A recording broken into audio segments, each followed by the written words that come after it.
So as many of you know, my name is Sandra Reimer, and I am the founder of Co-Labor Nation. And welcome to the Hunting in Freelance Packs series. This is the very first session, and it's about the power and pitfalls of freelance teams. I've been freelancing since 2004 and collaborating with other freelancers for most of the last 16 years. I believe hunting in packs is a powerful way to build a successful freelance business.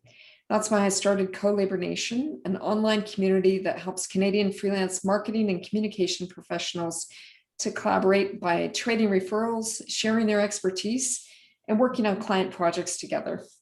I'll tell you a little bit more about Co-Labor Nation at the end of the session. Before we get started, I want to let you know that I'm recording this session, as I mentioned, for anyone who joined a little later. So turn off your camera if you'd rather not be visible. Most freelancers work alone. When they get too busy to do all the work themselves, some freelancers hire employees and become small business owners.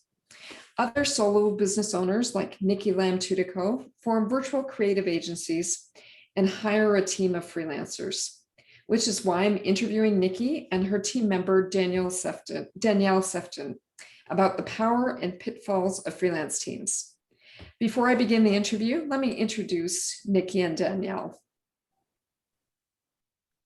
Nikki is president of the award-winning marketing and PR agency, Lamb Creative Group. A photographer, speaker, and PR strategist, Nikki leads a virtual team of freelance specialists whose skills complement her own. Over the past 16 years, Nikki has worked with brands including Fisherman's Friend, Live Clean, Smithsonian Channel, Global TV, E, and Showcase. She has also worked with A-list celebrities, rock stars, celebrity chefs, members of the royalty, politicians, astronauts, and sports stars.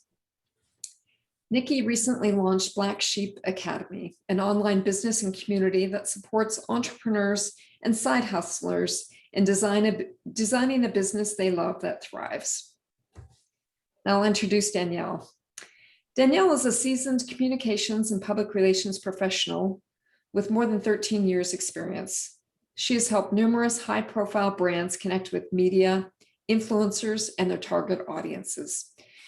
Her clients come from a diverse range of industries, including entertainment, consumer products, and sports. Danielle helped to launch the Oprah Winfrey Network in Canada, which included planning and executing events and media relations for Oprah Winfrey's visit to Toronto in April 2012. Danielle has also worked with some of the biggest brands in Canadian television, including HBO Canada, CBC, W Network, YTV, OWN Canada, and Showtime. Welcome, Nikki and Danielle. Thank you. Thank you so much. You're welcome. Good to have you here all the way from Toronto. You're both from Toronto? We are, yes. We live maybe about 10 minutes apart from one another. Oh, that's perfect. Yes. And so Nikki, why don't you start off by telling us how long you've been self-employed? Yeah, so I actually just had my 7-year anniversary of being self-employed and having left the corporate world, which I can say feels like a blink of an eye. I can't believe it's been 7 years, but has been amazing. That's great. And tell us a little bit about your core skills. So I would say in terms of my core skills, I mean, one of the things that at least I hear from people is, my ability to really connect people. So I'm a great networker. I love connecting people to others. And kind of that relationship, I'd say, component of, running a business, in addition to, of course, the marketing, PR strategy and all that stuff that goes into my role. And I think just really understanding the needs in terms of, bringing people, like-minded people together in terms of, working on great projects and that kind of thing. Oh, that's awesome.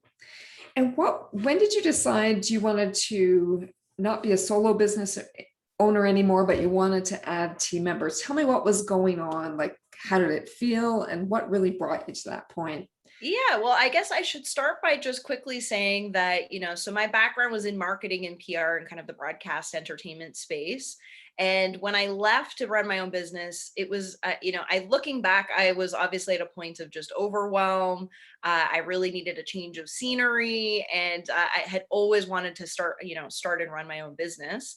At the time, I had been doing photography on the side. So I was really focused on, launching a photography company and really just being a freelance photographer.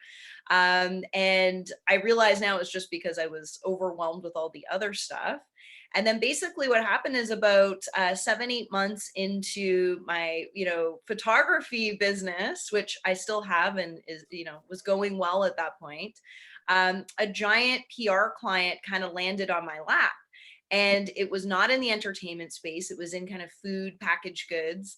And I realized that, I actually really, I was happy to work on it. I'd worked with food programming before. So there was a lot of similarities in kind of past work, but it was so big that I couldn't do it by myself. So I had to actually hire on, at the time it was a publicist who I'd worked with in the past to help me with that project. And kind of at the end of it, we had so much fun. And I just loved learning a new industry and kind of a new ways of doing things, a new space, that I realized I was not ready to give up PR and marketing. And I really wanted to continue working in that capacity of really, bringing great people together to work on great projects.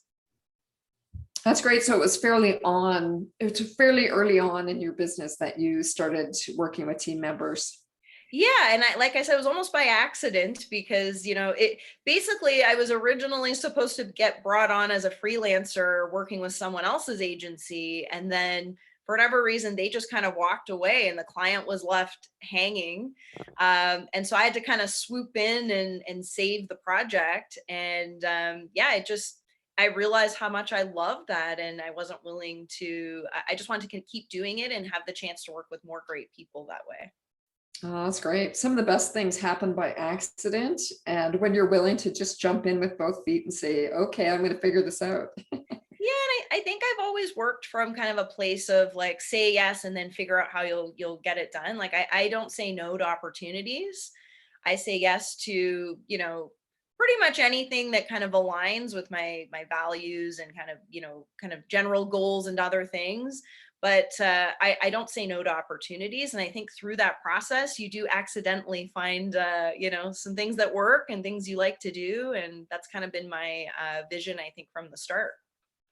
That's great. I'm totally like that too on that page. That's the entrepreneurial mindset, right? Say yes and then figure it 100%. out. That's super. And so why did you choose to hire on a freelance basis rather than hiring employees and forming a traditional agency? Yeah, so I should start by saying, in my career space, I had actually hired a lot of agencies. So I had a lot of experience with being the client. And part of what enticed me when I was kind of starting to form an agency into that space was to be able to create something that was a little bit more modern, a little bit more forward thinking. And a big piece of that was really flexible work. And I really, at the time my son was young at home. I wanted to have a little bit more work-life balance. And it just made sense from an agency perspective, instead of just having a certain number of people on staff and being able to say, in a sense, like pitch that team to, various clients.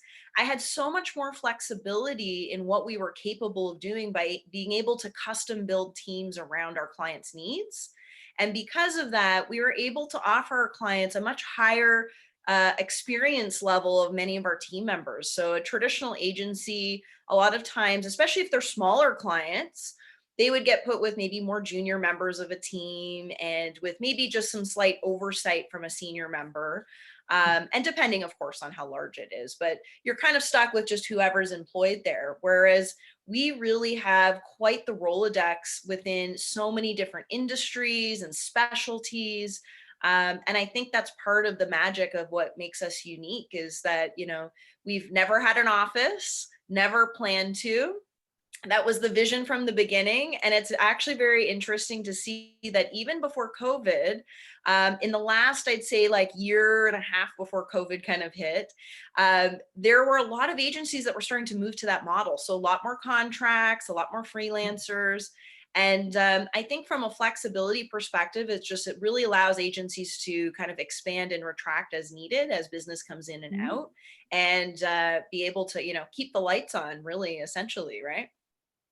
That's great. So how do you find your freelancers when you go looking for a really great freelancer that you think would complement your team? What are you looking for and where do you find them? Yeah, I mean, so the number one thing that is important when I'm looking for anybody on our team is we're very much a no BS team. So, we're not looking for anyone that has, some super ego or drama or anything else. I don't care if they're the best at what they do. At the end of the day, they have to be a good person to work with, and they have to be able to collaborate well within our team. And we're very much, I'd say an agency that's not very hierarchy focused. So being able to work with team members that may be more junior as well as senior at the same level, and treating everyone kind of equally in that sense. So above all, they have to be a great person. And then so when I'm looking for somebody, I typically start with our team to say, here's what we're looking for. Do you know anyone in your network that has these skills? And then from there, if let's say they do or they don't, I just expand it within my own personal network, because I know a lot of people that, work in the spaces that we need. I typically just, kind of informally am going out and kind of chatting to people about our needs. And I'll say that probably 99% of, people that we've worked with, that's how we find our team. It's only really recently that we've actually started putting together like a formal job posting and sending it out, which is a whole new exercise, because we've been really, really lucky at finding great people just through our own networks. And for me, what's really important about that is there's a level of a filter. So, it's like a strong referral or recommendation usually means someone's worked with them.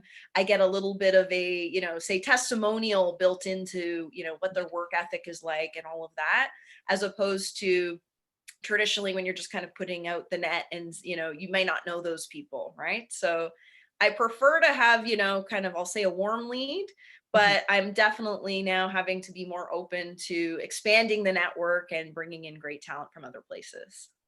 Great. So tell me a little bit about how you met Danielle.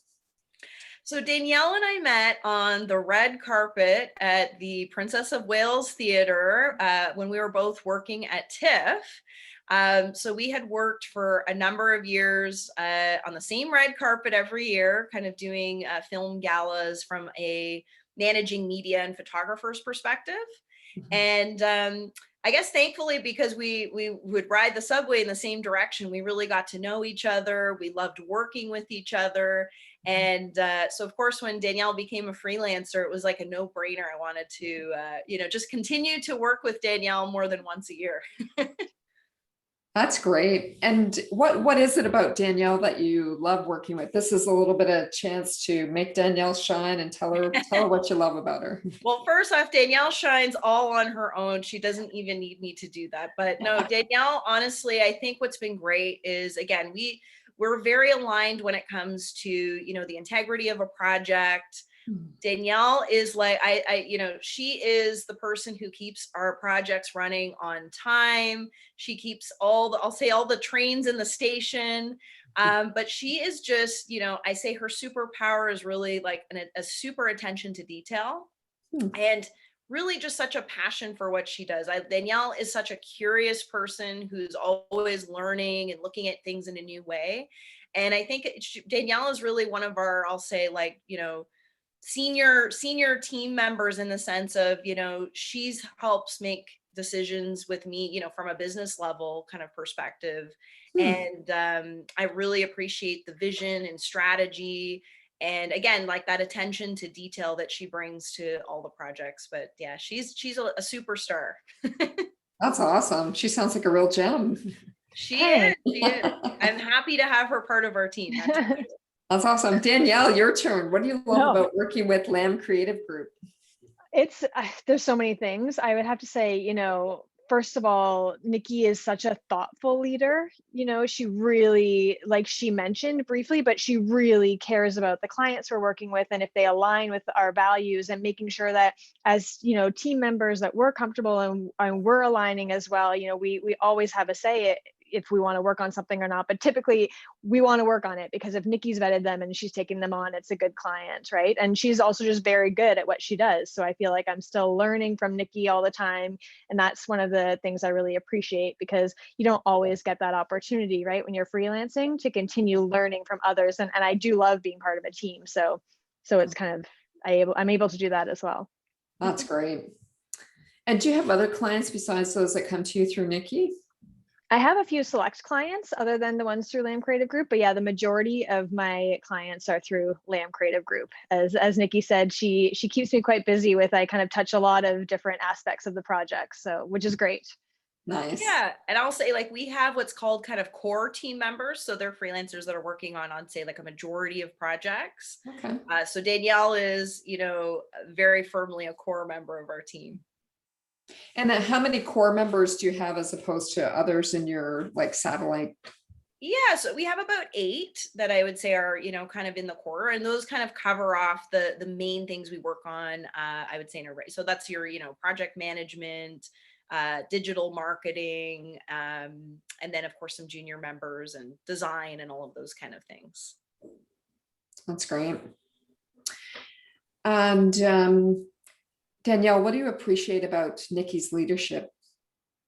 Yeah, well, I guess that's kind of going back to the original question, right? She just really is very, very thoughtful and she cares so much, and it comes through in everything that she does. And I've had a similar experience before Lamb Creative Group with kind of the same kind of setup, and it just was not even close to the same. It didn't feel as good as this does. Nikki just, you can feel confident working with Nikki that, you're going to do a good job. Everything, the client's going to be happy. You're working on things that you are, you appreciate, you're aligned with. It's just, she cares about us as people and as team members, right? Making sure that we're working on the kind of things we want to work on too. And it's a really great experience. And it's kind of like, the reason I got into freelancing to begin with was because I wanted the flexibility, and I wanted to be able to work from wherever and to be able to choose the clients I work with. But then I also really miss the, being part of a team and like I said before, learning from other people who, know things that I didn't. So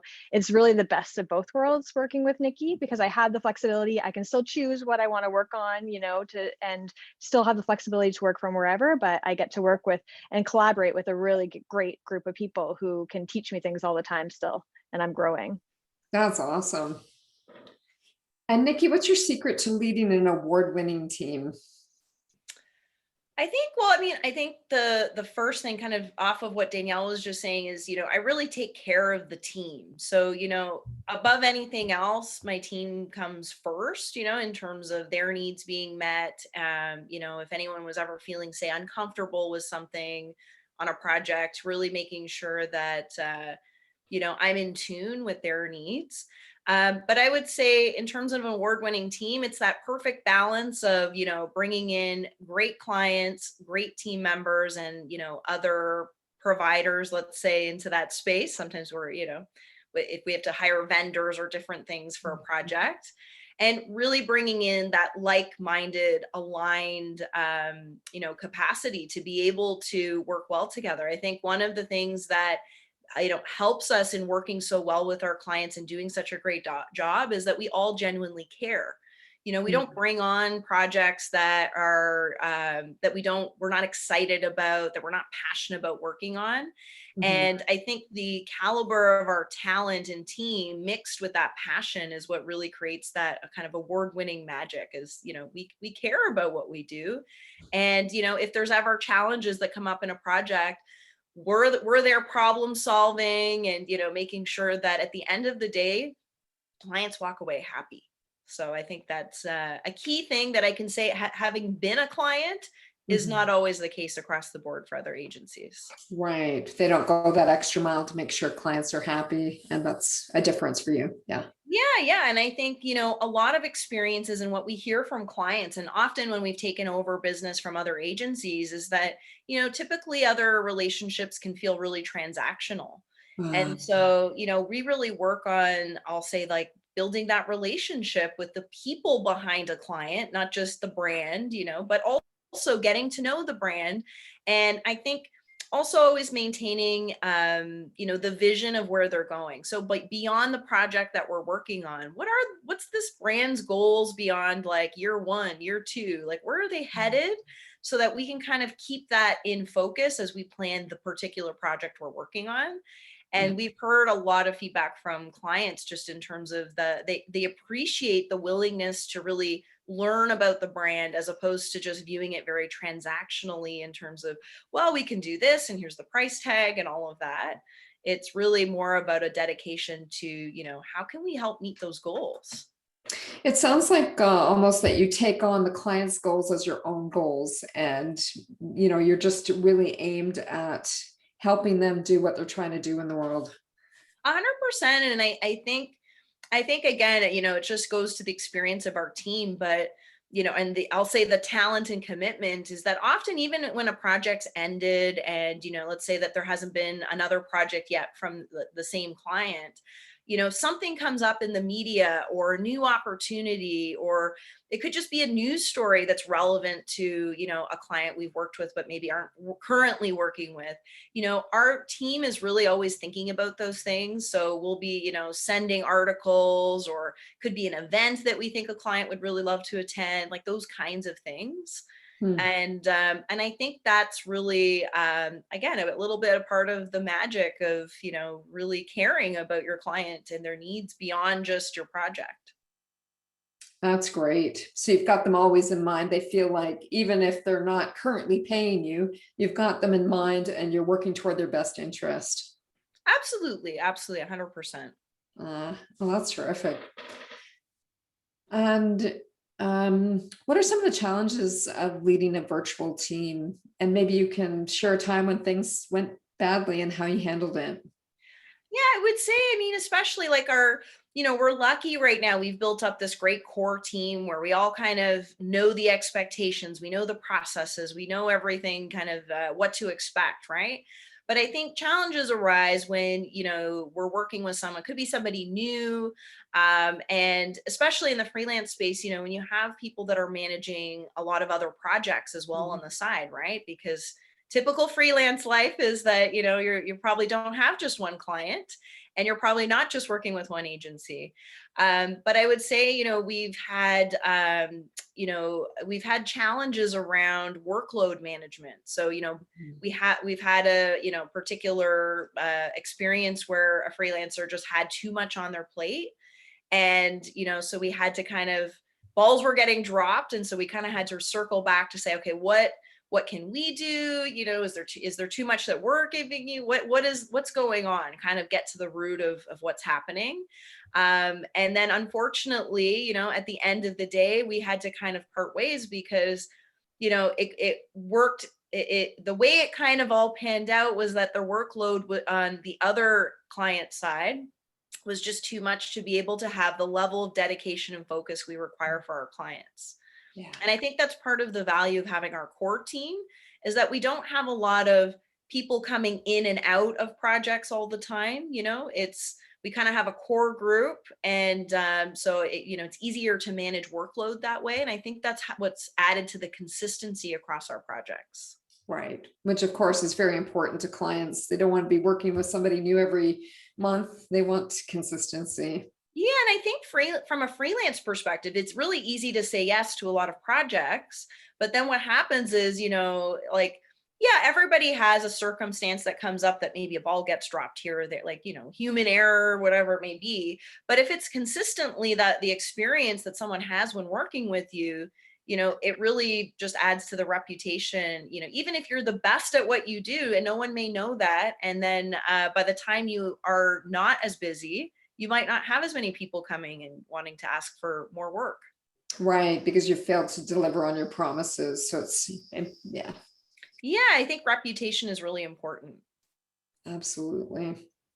I'm curious about some of the practical aspects of managing a freelance team. How do you handle billing? So billing is, first off, I will say, it's taken definitely a few years of kind of getting down a process that really works and really managing that inflow of, say client payments and managing paying the team. So how we work is, all of our freelancers bill their portion of a project either at the end of a project if it's a shorter project, or if it's a more longer spanning project at the end of the month, just for whatever hours and stuff have accumulated. And then that kind of goes to me, and I kind of go through based on, when client payments come in and all of that. So it's been really, I would say, more preferable than having to manage, say, salaries and all of these kind of things that go into it. But also it's really great because, you might have a few, small projects that happen really quick and people can bill really fast. And then you have things that are a bit longer and all of that. So it just creates a nice, I would say, flow in terms of the billing process that's a little bit different than probably a traditional agency. And it's probably still nice for a client to receive one bill instead of, 5 bills from different freelancers. And Yeah, Well, I mean, really from our perspective, the client is dealing with, one business, right? And I think, and I've heard from, I'll say people in my network that have kind of come together in that freelance capacity where it's say 3, 4, 5 people on a project. It can get to be a lot from a client perspective in terms of managing so many, aspects of that billing process. So keeping it clear, consistent, and simple also helps from a client management perspective and just making it easy to work with you. for I would sure. also say from the freelancer perspective, it's really nice for me because I just have one person I have to send my invoices to as well, right? And I also don't have to deal with any contracts or any of that. That's really nice that I can just do the work and send the invoices to Nikki. That's great. Centralize everything. Yeah, exactly. Now, what about NDAs and agreements and stuff like that? Does Lamb Creative Group sign all the agreements with the clients, and then do you have agreements with your freelancers? How does that work? Yeah, so we have a service agreement, like a Lamb Creative Group service agreement that goes to clients that are kind of mutually signed. In cases, I should say mutually signed by me. And then in cases where a client has a specific NDA or any of those things, then it's also signed by me on behalf of Lamb Creative Group and the team. And then when a freelancer starts with us, they actually sign a freelance agreement with Lamb Creative Group. And that basically outlines confidentiality on projects and kind of all those terms and liability standpoints that I represent when I sign contracts with our clients. Right. That's great. Sounds like you have a really great system organized and flowing. Yeah. You know what? It takes a little, it takes some time to get to that point, and especially as you're growing and, your needs kind of change and process. But we're starting to get into, I'd say, a fairly well-oiled machine by year 7 now. Excellent. And you guys are really on the cutting edge because so many other teams are going to be going this way. And the research I've been reading, there's a guy named John Younger who's really big in the freelance revolution space, and he talks about these virtual teams that's going to be a real trend. So. Yeah, and I mean, I've definitely seen it. Like I said, from when I started, it was like I knew one other agency that worked the way we did and was doing, very high level work like us.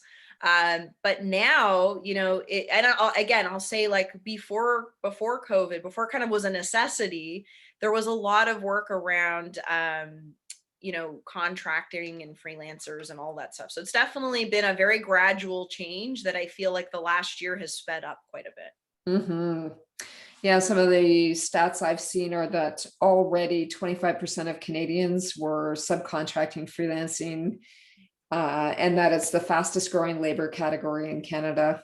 And that, like you said, the pandemic's probably just turned that up quite a bit. Yeah, and you know what? It's great for Lamb Creative Group because it means that we're tapping into even more talent. Like there are so many, I think of like colleagues that I've worked with in my career and Danielle's career too, that would have I want to work with again, and then all of a sudden they become a freelancer. So it makes it very easy to. But and I'd say that the amount of people I know that are doing something in that space has drastically increased from when I started. So it's good to see. I think it's a very interesting way to work. And I think it's from an agency perspective, I think it's a lot of value that gets added for clients.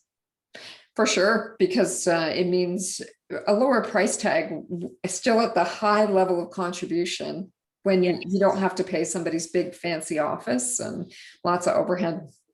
Yeah. And I remember a client meeting where they had all their agencies kind of in the room. And there was a member of another agency. This was back like, I don't know, year 2 or 3 kind of thing. And one of the other agencies in front of the client kind of said something along the lines of, "Oh, so where's your office?" And, it was, I kind of gathered the intent was, that this person knew I didn't have an office. So I kind of gathered the intent was probably not in the greatest of lights. But it was really good at that time to feel like forward thinking in the sense of, I never want to have an office. I don't ever want to have to worry about daily commutes. I want to be able to work from anywhere. If I'm on the other side of the world on a beach, like I joke that I've literally done invoicing with my, toes in the sand on a beach. And I love that fact, and so why would I need to have just, 4 walls that we all need to sit under to do the work that we do? And I think that at the end of the day, it actually being not all in the same space lends so much more to creativity and thinking outside of this like same structural zone. It's like, no, you can go for a walk, you can do this, you might be on a beach or at a cottage or something. And I don't think it has changed the level of our work at all. We're able to collaborate and brainstorm and be creative in the same way. Well, I think the proof is in the pudding that you're an award-winning agency, right? It hasn't decreased your quality. Yeah. No, not at all. What did you tell that guy? Did you say, well, this month, my office is in Toronto, but next month it's going to be in Hawaii. And the month after that, it's going to be in Prague. And well, I laugh now because I'm like, especially the events of the last year, I'm like, pretty good not to have an office, and all of this. But yeah, I would say that, the overhead that clients typically pay for in the agency space, in our capacity, they're getting more value for their dollar because their money's going right into their campaign. It's not paying for fancy artwork and all the rest, rent and all of that. At the end of the day, there's so many options if you need to meet with your team in person. I'd say the nature of work has shifted so much that if you need a boardroom, you rent a boardroom. Like, there's really no limitations to being, working from your home office most of the time. Exactly. Now, do you have any advice for solopreneurs or freelancers who would like to work with a team? I would say really think about the simplicity of the process. So kind of what we were talking about before with like invoicing, as I'll say as an example, right? Having that central person. I think what makes the most sense is really coming together around a single person so that, there's like a single, whether it's a business that you're kind of plugging into, or however you need to work it, but keeping that process simple for clients so that they don't have 5 people that they need to speak to.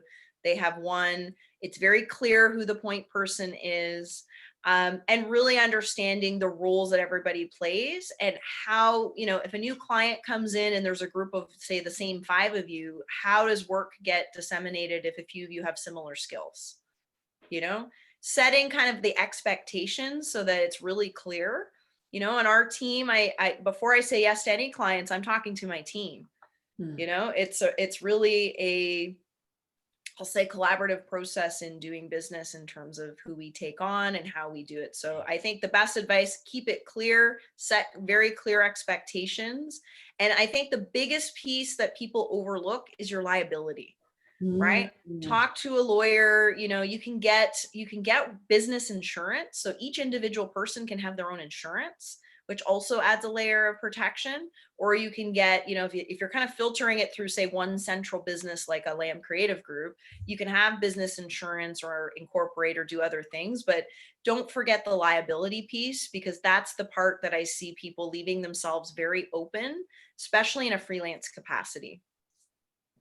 That's good advice. Thank you. You're welcome. I have lots more questions, but I'm going to open it up for other people to ask questions. You can either post in the chat, or you can unmute yourself, raise your hand and unmute yourself, or just unmute yourself. Does anybody have a question for either Nikki or for Danielle? Dan, go ahead and unmute yourself. Get myself here. Yeah, for Nikki, what percentage of time do you think you spend managing? And do you miss the, I understand you're still involved at some level in creativity. You're a creative and a manager, right? Yeah, so I think so. I'm still working on that balance, because I'm kind of the person who naturally rolls up my sleeves and wants to dive in, but we're at a level of our business where that's not always possible. And, you know, my role is slowly shifting, but I would say it's very in line with my own personal goals in terms of, you know, growing the business, being able to, like, as I think I started with, some of my kind of core competencies are really on the networking and relationship building. So as our business is growing and I'm less involved in the day-to-day, I'm still very much growing into all of the things that I do well, which is, you know, the business development and networking side of things. Do you miss just taking pictures?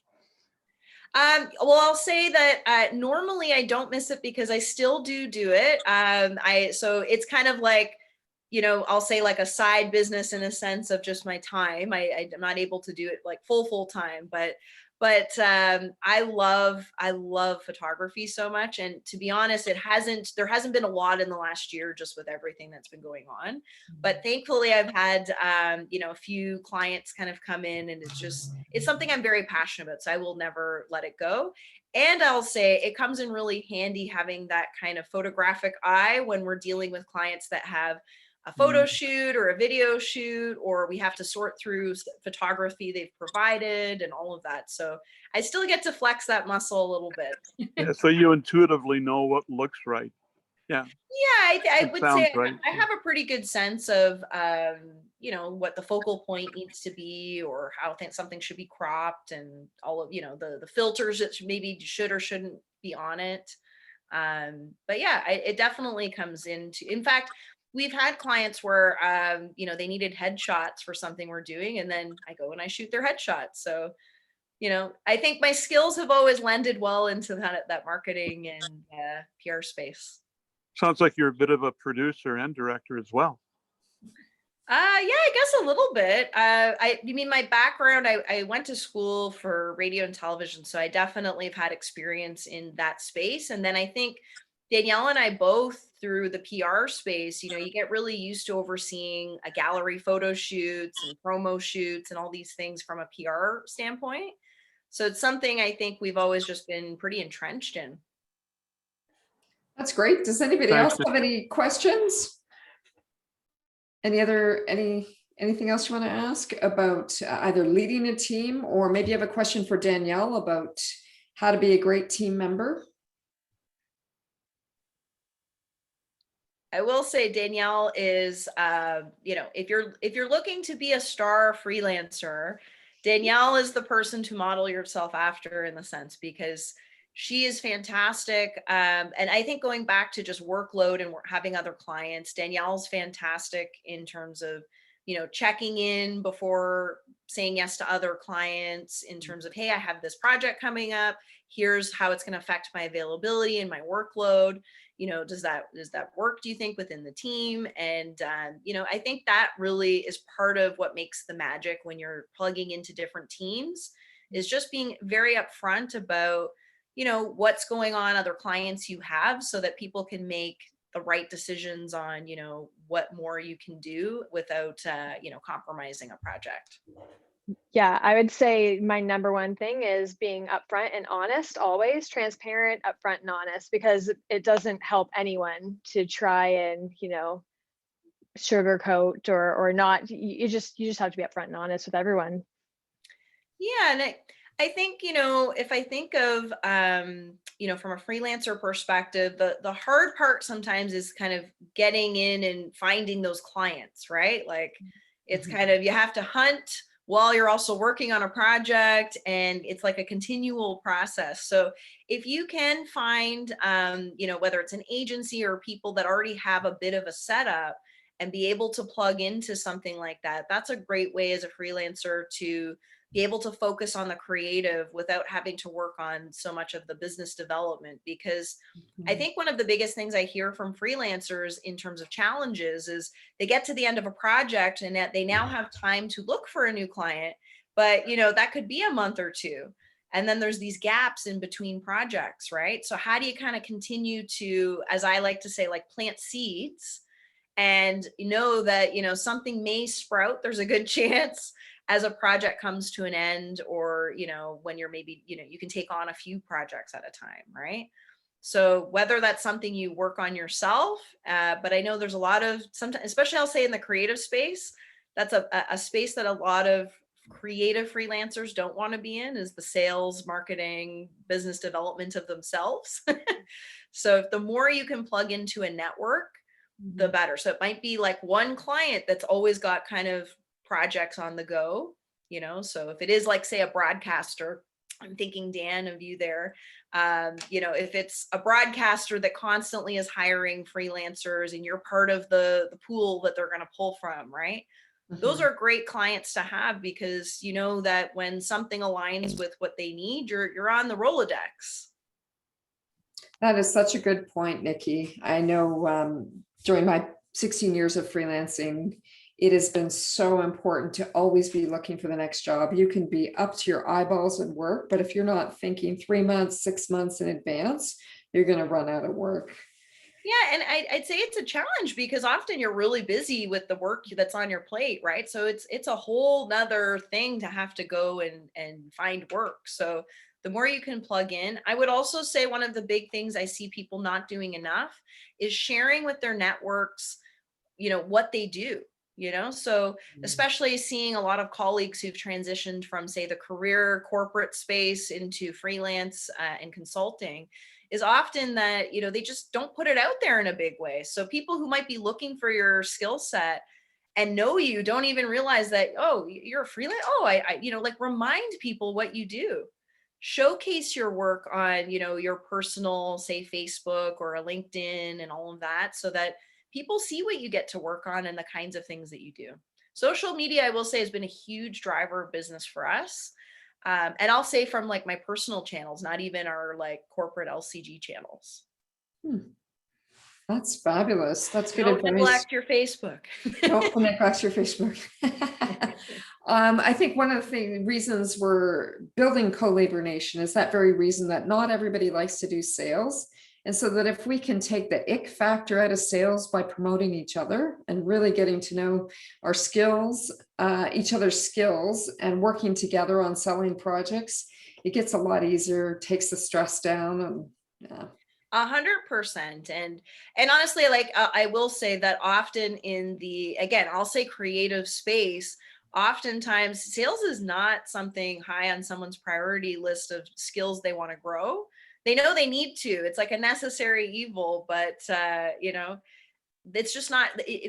I would say creatives typically don't always think that way, right? So it's like a whole level of training. So yeah, it's definitely, if you can plug into other people who have that skill, do it, because you'll be better for it. Yeah, you got to look for those quarterbacks or team leads who love sales and just kind of bring in a pipeline of business for everybody. Yeah, and you know what? It could even just be friends or people, family, that are, have a great network that you kind of share. Hey, let me tell you one thing that I will definitely recommend to everybody. Now it's changed. The format has changed in the last year, but coffee dates is huge in work sharing and all of that. Like people always say, oh, so how do you get your sales? Do you go out and talk to people and then you're selling them? And I always say I've never had to sell really anything aside from a pitch or something very formalized. But I spent my first few years in business really just going on coffee dates. And now the coffee date is more Zoom based, but nonetheless. But don't think of just people who might run an agency or work in a broadcast or the very obvious people that might lead to business. Just catch up with people in your network and share the projects you're working on and the cool things you get to do. And you never know where that goes, because I don't know how many conversations I've had with people where I'm sharing or talking about a project we're doing. And they'll be like, oh, I didn't even know you did that. I always think of you like this. I had no idea you're capable of doing something like that. And how much business has come through from a simple conversation of somebody who they themselves are not hiring, but they heard from someone else who's looking. That is such great advice. I love it. Just Yeah. be a good human being, relating to other people, and share what you're good at, what you love to do.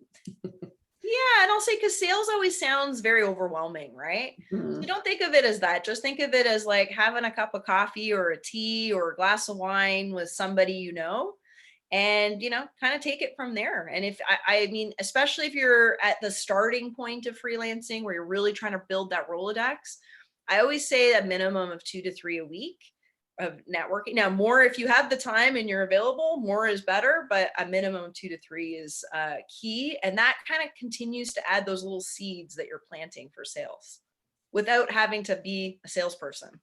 Mm-hmm. It's an easy sales option. Planting sales seeds. I like it. Yeah. And the thing is, you never know when they're going to grow. You literally never know. It could be, I've had things that come in 5 years after the fact, or months later that you didn't even think was going to turn into anything, right? You just never know when, a seed, it sprouts. It could be anytime. So you constantly have to be gardening just in time for spring. Exactly. Does anybody else have questions for Nikki or Danielle? I was going to just share a little bit about briefly here, Sandra, that the model that I've used over the last several years has been one guy selling, right? The producer, he liked to call himself, and one man, Dan, who does, who shoots, edits, does audio, does voiceover, does writing, and he was taking half the pie, and in retrospect, I don't think that was a very good setup. As much as I respect him and I appreciate that he's an excellent sales guy, he never liked to be called that, but I just thought he was a really good seller. And now he's kind of retired, and I'm not ready to go yet. I still have a few marbles left. I don't think I'm any stupider now than I was when I was 30. My energy level's good. So yeah, yeah. And So I'd say a good do you rule know of, people that do that? that do sales? No, well, not sales necessarily. I was thinking use that model, the one man model. Yeah. So what I would say, so first off, I would say if you're teaming up with someone who's going to work on the business development piece, a good rule or like index for a percentage is somewhere between like 10 and 20%. So 50 is a lot and definitely eats into a lot of the work. But I think it's a great incentive for someone who, if their superpower is selling and networking and all that, that's great. If you're on your own, then it's a lot more on you, of course, to do that work. But I think, you obviously, you've worked in your career, you probably have a lot of contacts and things. And even if they've gone on and retired, they might be able to introduce you to people in their network and just have conversations with people, and I think the biggest thing is don't ever go into a coffee date, I'll say, a Zoom date, trying to sell someone to hire you. just learn about the other person. What are they working on? What did they do in their career? In your case, maybe it's like in the broadcast industry, what channels did they work on? What shows and different things, and just let the conversation take from there. And then you never know where things go. So cold calling would be at the bottom of your list of ways to get jobs. I'm not a huge fan of cold calling. I think a warm lead is always a more incentivized lead. And I think the more you can have people introduce you to people and kind of find out who's in their network. And I think you're already part of this fantastic community. So you've already got, in a sense, a mini sales team, right? Because the more you're talking to people in collaboration and they know what you do, and then they hear of something on a project they can tap into you. And I would say more of those kind of circumstances might be aligned for you in terms of getting into networking groups and meetup groups and those kind of things where people with relatable skills, are, right? People who know people who are hiring producers and videographers and all of that kind of stuff. That's excellent. Now, Nikki, you were going to talk a little bit about some team members you're looking for. Yeah, so we are going through a lot of growth, and for the first time in a long time, I've had to write a job posting and start sending those kind of things out. So right now we're actually looking for two things. So on the heels of Dan's conversation, we are actually looking for someone in business development who hopefully would have a background in maybe a relatable sales agency kind of experience that can really help us with our client onboarding process and sales process, looking at our proposals and all of that kind of that goes into the business development from a much higher level kind of strategic angle. So business development is something that we're actually hiring for as well, because I'm only one person and we're at the point I need a duplication. So that's one thing that we're working on. The second thing is a social media director. So somebody who's worked for, probably a good amount of time in their career on social media at a senior level, who can really oversee a social media team, understanding, the analytics and strategies and algorithms that go into all of those things, and thinks really proactively, creatively, and with a problem-solving kind of attitude, I would say. So both of those positions, if it's something you're interested in, I can send more information. We're just in the process of getting it up on our website, but you can send an email to info@lambcreativegroup.com and we'll send more information on those two roles. But I will say, if you're in anything that complements, I'll say like a marketing PR agency in terms of your skill set, definitely reach out, and you can send an email just to say and introduce yourself and let me know, what is your skill set. If you want to send me a resume, I always love to meet freelancers and learn, who else is out there, because I always find within kind of that space, as soon as I meet somebody with a really cool kind of skill set or something different we don't have, it's usually not long after I somehow end up with a client where I'm looking for that skill. So definitely drop me a line if you do anything in the space of kind of marketing, PR. So that's writing, graphic design, social media, videography, editing, anything really in that space, PR, marketing strategy, SEO. I'm trying to think of all the different things that we do, Danielle, but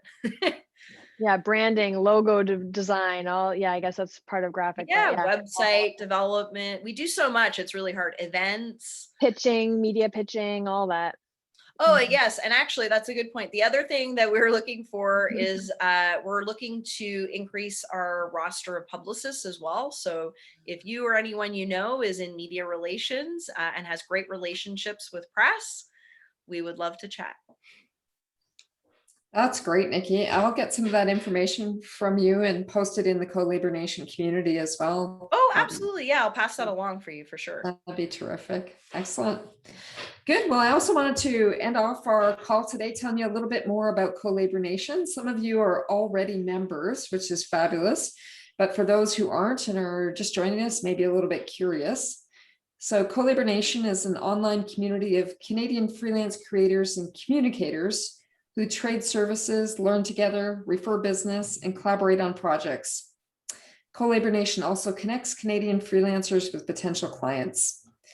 I started freelancing back in 2004. It happened by accident when I was downsized from a job I loved, but ended up being, wow, this is a pretty great life. And over the past 16 years, one of the things that's really helped me build my freelance business is collaborating with other freelance specialists. So that includes, I've collaborated with graphic designers, videographers, website designers, social media specialists, a whole variety of people. And so I thought, what if I could help other people experience freelance success through collaboration, which is why last August I launched Colabor Nation. So I wanted to see if I could replicate it on a larger scale, what it would be like to have a whole collaborating community. So Colabor Nation is hosted on the Mighty Networks platform. Mighty Networks has some things in common with Slack. It's got topics where I post on different subjects and you can interact on those. You can direct message people, and you can also, in the free network of Colabor Nation, you can set up a profile. It's a lot more robust than a Slack profile.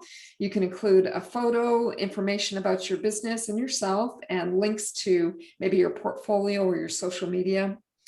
And Mighty Networks, the platform we're on, also has something a little bit in common with a Facebook group, except it's way less distracting and a lot more interactive. So that's kind of what it's like to be in the Colabor Nation space. I also have a freelance subscriber group called the Trusted Tribe. That's for freelancers who want to take their business to the next level. And as they take their business to the next level, that means they're participating in a Zoom coaching call every month with a group of other subscribers. They also have an opportunity to meet potential clients on Zoom.